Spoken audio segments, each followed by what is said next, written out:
Friends, Janakamma గారు చనిపోయారు. అయితే శనివారం నాడు ఆవిడ చాలా తీవ్రమైన అనారోగ్య సమస్యలతో తుది శ్వాస విడిచారు. ఒక మాటలో చెప్పాలంటే ఆవిడకి చాలా కాలంగా హై బీపీ, షుగర్‌తో పాటుగా కిడ్నీ అలాగే యూరిన్‌కి సంబంధించిన సమస్యలు ఉన్నాయి. దాంతో ఆవిడ ఆరోగ్యం అనేది అంత గొప్పగా లేదు. అయితే దీనికి తోడు ఈ సంవత్సరం జనవరిలో ఆవిడ ఒక్కగానొక్క కొడుకు మురళీకృష్ణ గారు చనిపోయారు. అయితే చనిపోయే రోజున అంటే జానకమ్మ గారు చనిపోయే రోజున అంటే శనివారం నాడు ఉదయం కూడా ఆవిడ ఒక విషయం గురించి మాట్లాడుతూ కంటతడి పెట్టుకున్నారు.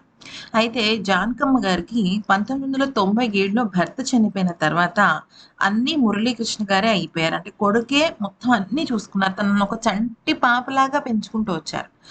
ఇక కొడుకు అలాగే కోడలు విడాకులు జానకమ్మ గారిని చాలా ఎక్కువగా ఇబ్బంది పెట్టింది. అయితే అయ్యో! అనవసరంగా విడిపోయారన్న బాధ తనలో ఎక్కువగా ఉంది. కానీ బయటకి ఆవిడ చెప్పకపోయినప్పటికీ ఆ బాధను దిగమింగుకొని ముందుకు వెళ్లారు. కాకపోతే మనవరాలిద్దరూ కూడా జానకమ్మ గారితో ఎంతో మంచి అనుబంధం ఉంది. ఎందుకంటే నాయనమ్మ అంటే వాళ్ళకి చాలా ఇష్టం. ఇక జనవరిలో కొడుకు చనిపోయిన తర్వాత ఆవిడ చాలా తీవ్రమైన దిగ్భ్రాంతికి గురయ్యారు. విపరీతమైన డిప్రెషన్‌లోకెళ్ళిపోయారు.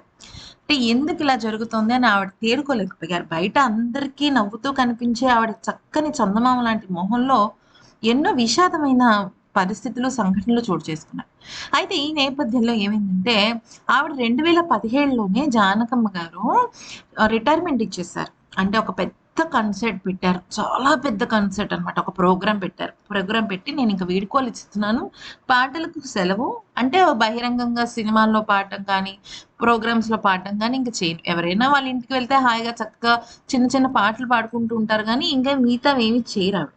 అలాంటిది తన కొడుకు చనిపోయిన తర్వాత ఆయన స్మృతిలో, ఆయన మెమరీస్‌లో కొంతమంది సింగర్స్‌తో కలిసి ఆవిడ ఒక ప్రోగ్రామ్ చేద్దాం అనుకున్నారు. అంటే దాదాపుగా కొన్నేళ్ల తర్వాత అంటే దాదాపుగా ఒక 9 ఏళ్ల తర్వాత మళ్ళీ ఆవిడ మైక్ పట్టుకొని స్టేజ్ మీద పాడదాం అనుకున్నారు. ఆ ప్రోగ్రామ్ కోసం ఆవిడ చాలా పరితపించారు.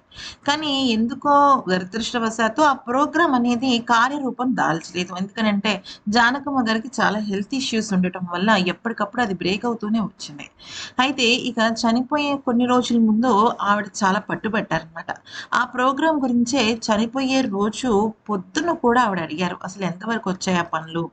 నేను కొంచెం ఆరోగ్యం నుంచి అంటే అనారోగ్యం నుంచి తేరుకున్న తర్వాత నేను వీల్ చైర్ మీదన్నా కూర్చొని పాడతాను. అది మాత్రం జరగాలి" అని అన్నారట. అదే విషయాన్ని తన సన్నిహితులతో చెప్పారు.